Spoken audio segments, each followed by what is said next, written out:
মামুনুল হক 1973 সালের নভেম্বরে ঢাকার আজিমপুরে সম্ভ্রান্ত মুসলিম পরিবারে জন্মগ্রহণ করেন। তার পিতা আল্লামা আজিজুল হক ছিলেন একজন ইসলামী পণ্ডিত এবং সহিহ বুখারীর প্রথম বাংলা অনুবাদক, যিনি শাইখুল হাদিস নামে সর্বাধিক পরিচিত।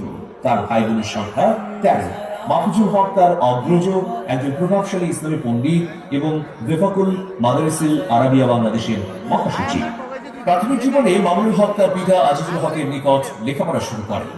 1985 সালে 12 বছর বয়সে তিনি লালবাগ চামতারা জামে মসজিদ মাদ্রাসায় কোরআনের হিফজ সমাপ্ত করেন। 1986 সালে ভর্তি হন জামিয়া রহমানিয়া আরাবিয়া ঢাকায়। 1993 সালে জামিয়া রহমানিয়া আরাবিয়া ঢাকা থেকে কওমি মাদ্রাসা শিক্ষা বোর্ডে বেফাকুল মাদারিসিল আরাবিয়া বাংলাদেশের অধীনে কেন্দ্রীয় পরীক্ষায় উচ্চ মাধ্যমিকে প্রথম স্থান, 1995 সালে স্নাতক শ্রেণীতে তৃতীয় স্থান, 1996 সালে দাওরায়ে হাদিস পরীক্ষায় প্রথম স্থান অধিকার করেন।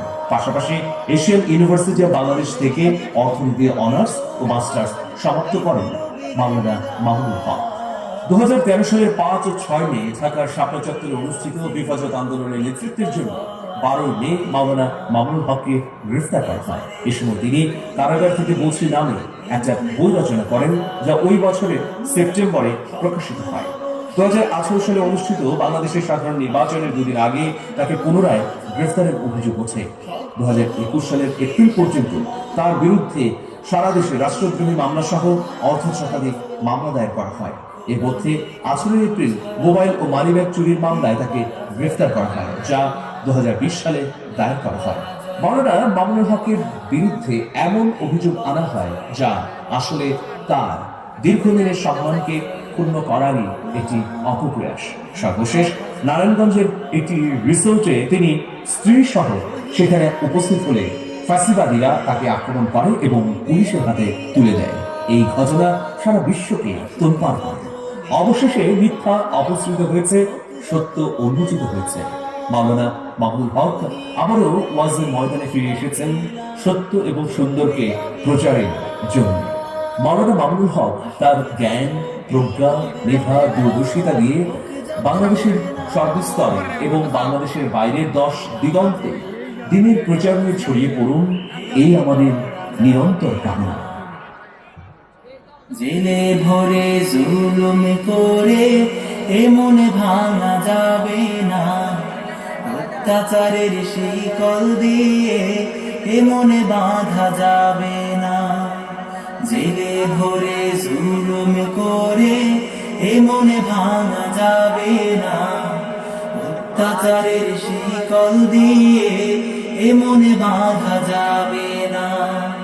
জেলে ভরে জুলুম করে এ মনে ভাঙা যাবে না, অত্যাচারের শিকল দিয়ে এ মনে বাঁধা যাবে না। মোরা শক্ত হব সীসার মতো, আসবে বিপদে বাধা যত। শক্ত হব সীসার মতো, আসবে বিপদে বাধা যত। লক্ষ প্রাণের খুন ঝরাবো, ধিক পরাজয় মানব না, ধিক পরাজয় মানব না, ধিক পরাজয় মানব না, ধিক পরাজয় মানব না, ধিক পরাজয় মানব না। হতাশ কেন বন্ধু তুমি, বরং শপথ নাও, আনতে সুদিন কণ্ঠে তোমার বিপ্লবী গান গাও। হতাশ কেন বন্ধু তুমি, বরং শপথ নাও, আনতে সুদিন কণ্ঠে তোমার বিপ্লবী গান গাও। শহীদের আজ তাকিয়ে আছে, পিছপা হওয়া যাবে না, অত্যাচারের শিকল দিয়ে এ মনে বাঁধা যাবে না। মোরা শক্ত হব সীসার মতো, আসবে বিপদে বাধা যত। শক্ত হব সীসার মতো, আসবে বিপদে বাধা যত। লক্ষ প্রাণের খুন ঝরাবো, ধিক পরাজয় মানব না, ধিক পরাজয় মানব না, ধিক পরাজয় মানব না, ধিক পরাজয় মানব না, ধিক পরাজয় মানব না। শহীদানের এই কাফেলা চলবে অবিরাম, আসুক যত বিপদ বাধা, হোক যত বদনাম। শহীদানের এই কাফেলা চলবে অবিরাম, আসুক যত বিপদ বাধা, হোক যত বদনাম। শহীদরা যে তাকিয়ে আছে, ভেঙে পড়া যাবে না, অত্যাচারের শিকল দিয়ে এ মনে বাঁধা যাবে না।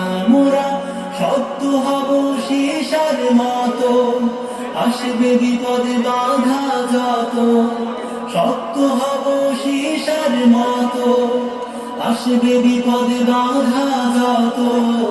লক্ষ প্রাণের খুন ঝরাবো, ধিক পরাজয় মানব না, ধিক পরাজয় মানব না, ধিক পরাজয় মানব না, ধিক পরাজয় মানব না, ধিক পরাজয় মানব না।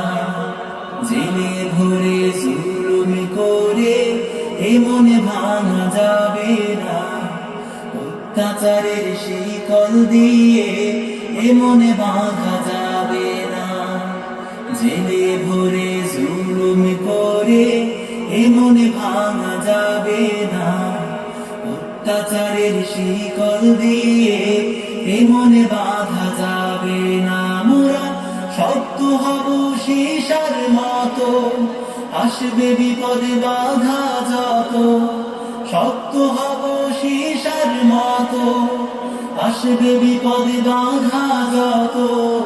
লক্ষ প্রাণের খুন ঝরাবো, ধিক পরাজয় মানব না, ধিক পরাজয় মানব না, ধিক পরাজয় মানব না, ধিক পরাজয় মানব না, ধিক পরাজয় মানব না, ধিক পরাজয় মানব না। নারায়ে তাকবীর! নারায়ে তাকবীর! কত যে আধার পর্দা পাড়ায় ভোর হলো জানি না তা, নারঙ্গি বনে কাঁপছে সবুজ পাতা। দুয়ারে তোমার সাত সাগরের জোয়ার এনেছে ফেলা, তবু তুমি জাগলে না, তবু তুমি জাগলে না। আপনাদের মোবাইল ফোনে লাইট অন করুন। আজকে সম্মানিত মোহতারামের সৌজন্যে আমরা সব মোবাইল ফোনের লাইটগুলো দেখতে চাই।